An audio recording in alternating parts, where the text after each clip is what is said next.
This is the journey to One Africa. Hey everybody, this is Mika and welcome back to SNOA. Let's jump right into it. I think it is about time now, Africa, to pay extra attention to what is happening in Congo. Yes, I know we've been talking about that. I know we've been discussing about that. But one thing that we do not realize is that there's a revolution happening in Congo right now. And it hasn't started today. The thing is that the people of Congo, they have been fighting so hard for over 3 decades for their complete independence away from M23 that have been dismantling the country of Congo. But to be honest, Africa and the rest of the world has not been paying attention. Hey guys, as you're watching this video, our vision is to reach 500,000 subscribers. Hit the subscribe button, join membership to support our channel, join Patreon and PayPal. All the links are in the description. Do that to stand with us for this beautiful cause of One Africa right now. We do not forget to sign up for the petition. The link is down below. Appreciate it. Thank you so much. We haven't been taking serious of what is happening in Congo, and therefore we don't really talk enough. We don't really cover enough. We don't really find the ways to stand with our people. I remember what has been happening in the western part of Africa, Niger, Burkina Faso, Mali. I remember how Africans step outside to stand with these 3 great nations and to declare that this is the time for revolution. Revolution is happening in the western part of Congo. But one thing that we don't realize, that the same thing is happening across the continent of Africa, specifically the central part of Africa, DRC, Congo. Right now, as I'm saying, the Congolese people, they're walking, they're marching outside, they're demonstrating all across the world because they want to stop the influence of the USA, the influence of foreign powers in Congo, because they are to believe that Congo and everything that is happening in Congo, it is because of the influence from the outside. If you do not know what is happening in Congo for the past 3 decades, then you have not been paying attention. What is happening in Congo is very significant for the entire continent of Africa, because Congo we're talking about is the most richest country in the whole entire world. Congo, not in Africa, but in the whole world. And it has never, Congo, it has always been in trouble. Last year we came here, we spoken about when the government announced that this is the time for the UN peacekeeping force called MONUSCO to leave the country. And it's true that they left the country. But what Congo did, what a lot of us we don't realize, they actually kick away the foreign power, and then they turn back to the African country. They went to SADC, South Africa, and they requested for South Africa to support Congo. Congo is part of the SADC, alongside with Tanzania, Malawi, and many countries in southern part of Africa. So basically, as I'm saying right now, South Africa ought to send more than 2,900 troops to Congo to support what is happening there, fights against M23. But these troops, they're not just coming from South Africa. This is SADC troops. That means it's South Africa, Malawi, and some soldiers from Tanzania coming together to go and to support Congo. Guys, it is the time for Africans to know what is really happening. It is the time for Africans to stand with Congo, because the fight of Congolese people, the fight of Congo land, is the fight for the entire continent of Africa. If Congo is the richest country in Africa, richest country in the world, that means what is happening in Congo, it is very significant for the entire continent of Africa. If you want to colonize the place, if I want to come to your house, I want to rob your family, I'm gonna go after the one that has strength. I'm gonna go after the one has an income. I'm gonna go after the one that I know that the country or the house depend on. If Congo is the richest country in Africa, and we do not know yet how much significant Congo is to the part of Africa, then I'm telling you, we're just gonna sit here, watch, and the rest of the world is going to be benefit from what is happening in Congo. The phones you're using today, the materials, the minerals are coming from Congo. Name all kind of minerals you know in the whole entire world. You can find them in Congo. And sadly, Africans are not really benefit from them, but somebody else benefit from it. Why? Because Africans, we are sleeping. Africans, we are not standing together with one another to defend the country of Congo. Africans, we're not saying that this must put to an end. M23 must be eradicated and removed away from Congo for Congo to stay tall, for Congo to survive, for Congolese people to go back to their normal lives. Right now, as I'm saying, people of Congo, they move away from the city of Sake. And also there's a threat of the city of Goma, that M23 are actually approaching the city of Goma. If they get there, then the story is over. Everything is done.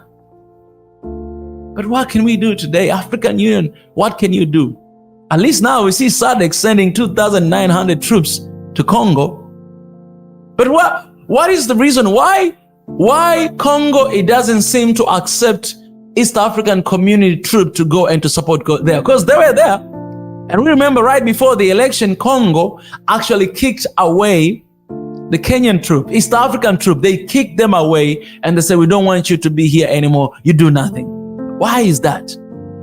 Then we must come to the realization that there is no trust among each other. There's no trust among ourselves.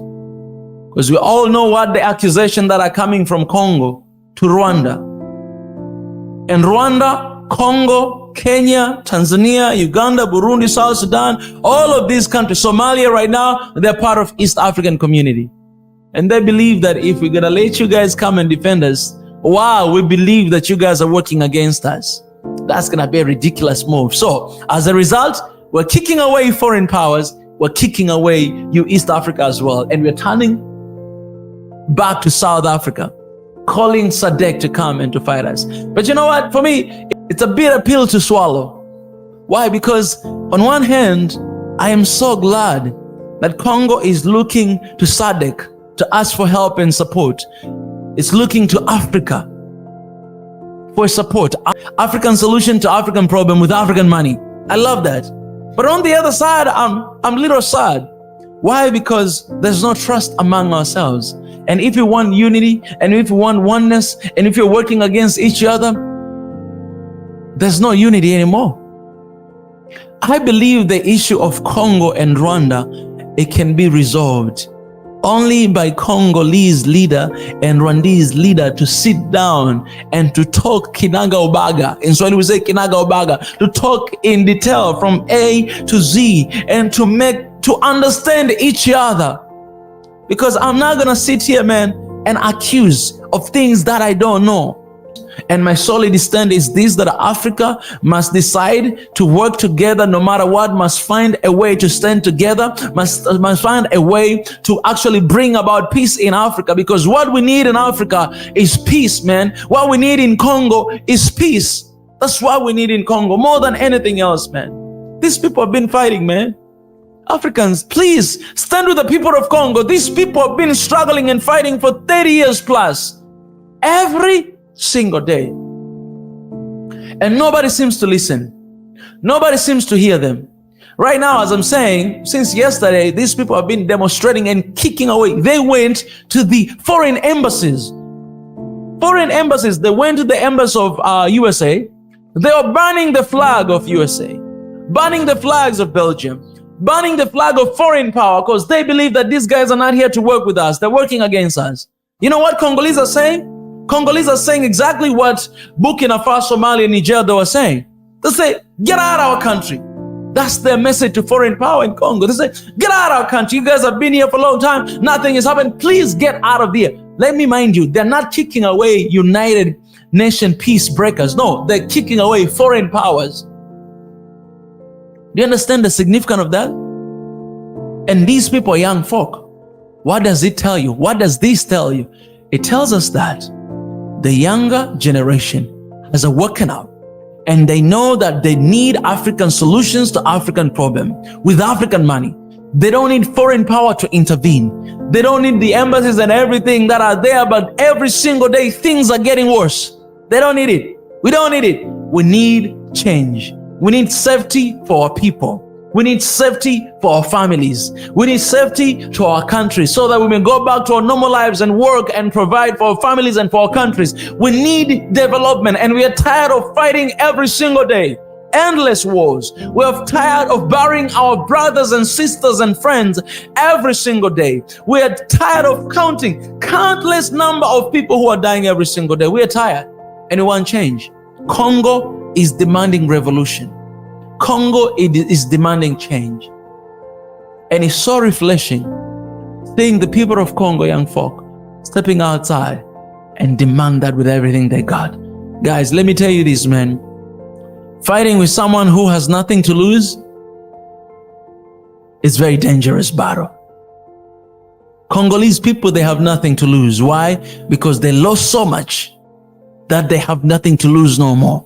African people have nothing to lose because we have lost so much that we have nothing to lose anymore. So what they fight for, the cause of their fight, they're not just fight to win a war.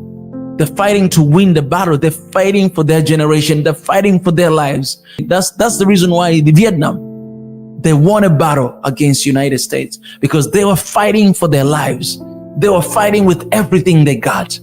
They were not fighting just to win a war of one day or 1 month or 1 year. No, they were fighting for their lives. They knew that if we're not going to fight with everything we got, we're not going to have this country standing. The motivation were right. And that's the same thing I see in Congo. People are dying. People are being misplaced. People are moving away from the country, but they never stop fighting because they're fighting for their generation. They're fighting for their families. They're fighting for the good cause. In Africa, I'm telling you, man, without unity, there's no future for Africa. If we cannot come together and fight with the people of Congo, if we cannot pay extra attention to what is happening in Congo, I'm telling you, man, we're losing. Africa, the entire continent of Africa is losing. Let me tell you this. Let me tell you a story a little bit. Before Africa were colonized, why the slave trade was just happening around the coast of the western side of Africa. You know, Africa, the African map, this is how it looked like. The entire side of Congo and the entire continent, it was not divided at all. It was a one giant big piece of land. And let me tell you this, why colonizers, they did not want to get to that area, to this central region of Africa, because of malaria. At that time, the medicine of malaria, it was not yet discovered. So every time when white men came to Africa, they were bitten by mosquitoes, and a lot of people, they died. They actually used to call the white dead zone in that place. There were no life. Africans were still living there. They live with mosquitoes. Then, you know, of course, you know, some of them were dying, but they were surviving. They lived there. White men never wanted to come there. So there's this King II Leopold II. This was the second leader of Belgium. He went to France. He asked France that, hey guys, can you give me some of the portion of your colonies that you have? They said no. He went to Germany. He went to different places. Everybody rejected Belgium. Everybody rejected King Leopold II. He said, no, we cannot give it to you. So King Leopold II, he decided himself to go all the way to Africa, to go to this central region of Congo and the entire side of this part. He came there. Why he came there? Because it was one place that one white man never wanted to touch it, because of the diseases. So he sent some researchers, sent some people, you know, eventually he found the medicine of malaria. And you know what? He came, and after the Berlin Conference, you know, everybody got their own portion of the land. Africa were divided like a piece of cake. Himself, he came to this area that it was not given to anybody. And he actually settled there. And this is how the map looked like after he came. So after he came, everybody was surprised that who is this guy that, you know, he came to this place. This place, nobody, it was, you know, was supposed to come here, but who is this guy? So he took the whole part of Congo, this King Leopold II. And what he did, he started to humiliate Congolese. He started to kill people. A lot of massacres happened in this country. A lot of people were killed after he came and took over the place. And that was the beginning of colonization of this land called Congo. He started to take all the wealth of Congo. He started to dig all the resources of Congo, bring that to Belgium. Let me tell you this, man. Belgium is a very little country, small country. But you know what? He managed to conquer the entire big land of Congo because he used one rule: divide and conquer. So you can ask yourself, how can these Europeans colonize almost the entire continent of Africa? And they have a limited number of people. We have a lot of number of people, but how did they manage to colonize? How can Leopold II manage to conquer the entire country of Congo while his country is just a little country? Man, Congo is a massive country. How did he manage? He divided and conquered. He simply went there and he divided one people against each other.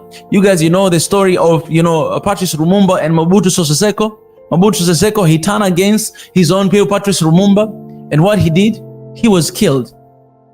He was killed, man, brutally tortured and killed. Only one man who had the vision for the Congolese people, only one man who wanted to bring the change, he was brutally killed.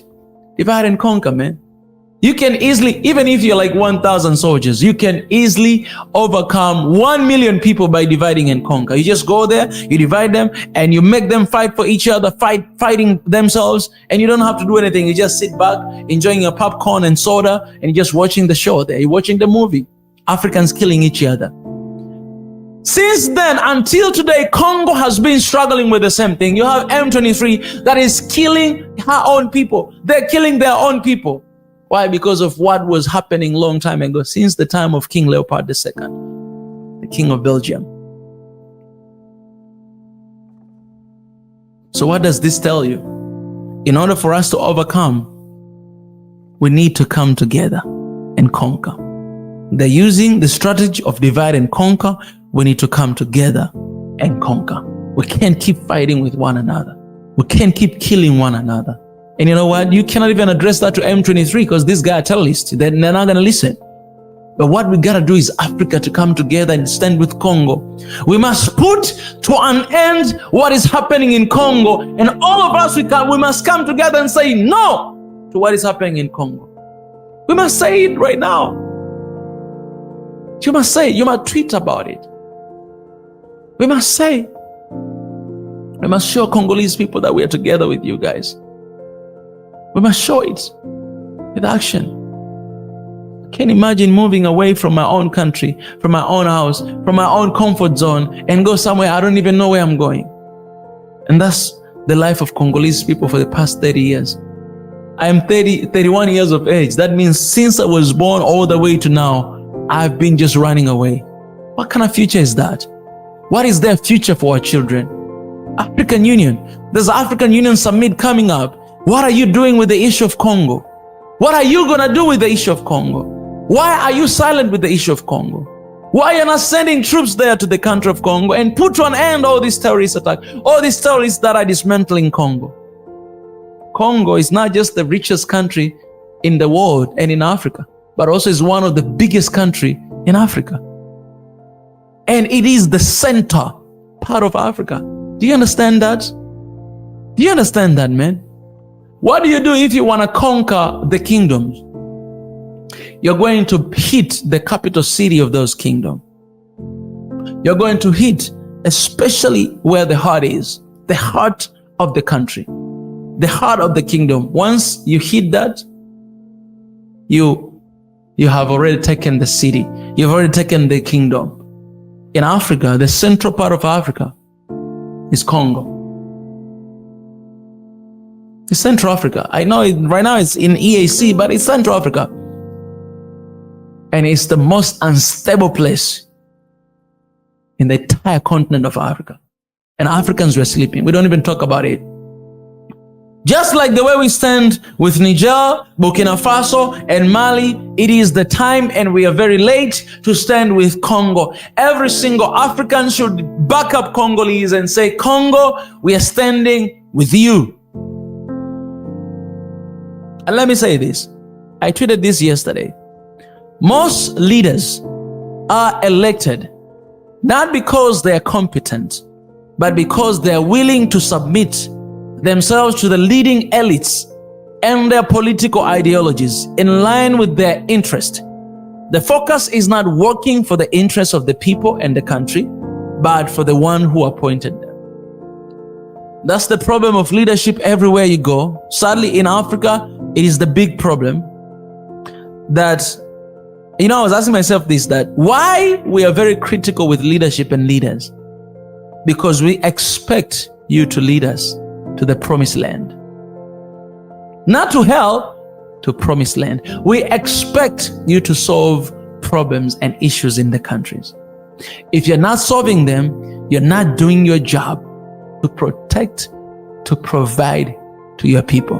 If you fail to protect, you fail to provide, you're not working for the interest of the country, you're not working for the interest of the people. Yes, you have your party, yes, the people who supported you to get there, but you must put country interest first. Country's interest first. You must put the interest of the people first before anything else. And you must work for them. Most of our leaders are political-based appointment, are not competence based on recruitment.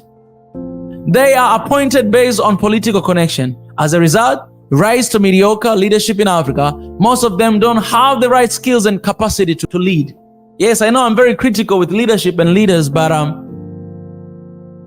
if you have problems every single day to this extent, how are you going to lead a country that has no people? Okay, look at Sudan. More than 6 million people has escaped, run away from a country because of the war. Congo is no different thing. A lot of people have been living every single day, running away, a lot of refugees everywhere. How are you going to lead the country that don't have people?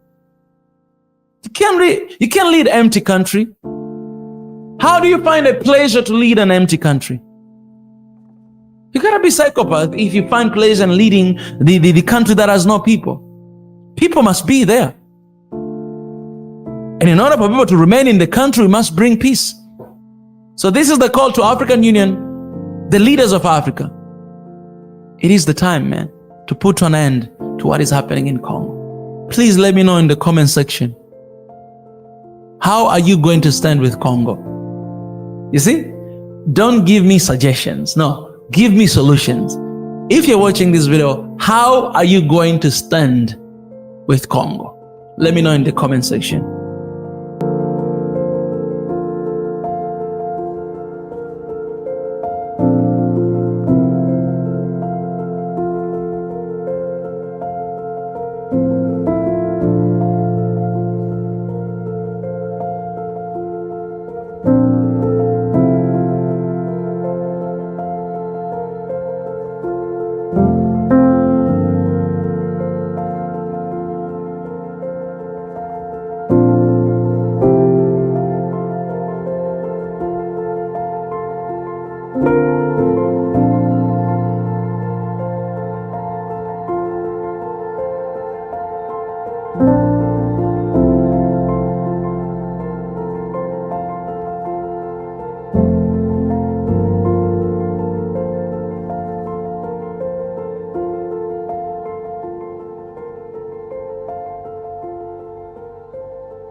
Thank you.